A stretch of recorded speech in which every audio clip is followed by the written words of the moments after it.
mūsu labais darbs bija piepriecināt skolotājs. Tāpēc mēs pie durvīm pielikām anekdotas, lai, kad viņi ierastos skolā, viņi varētu mazliet pasmieties. Bet tas nebija vienīgais, ko mēs izdarījām. Mēs vēl viņiem arī uztaisījām mazu pārsteigumu. Redzēsim, kā mums sokās.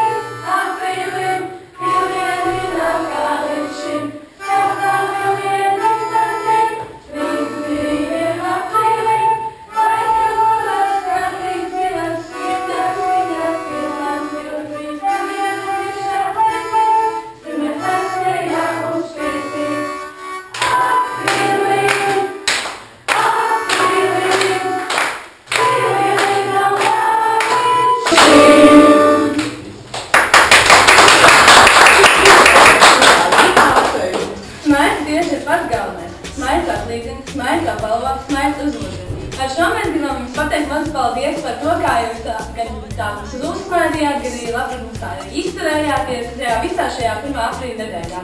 Es jautāju, kā jums patīk šis pasākums ar kūpus? Tas bija ļoti patīkams pārsteigums, tiešām pārsteigums un no sirds.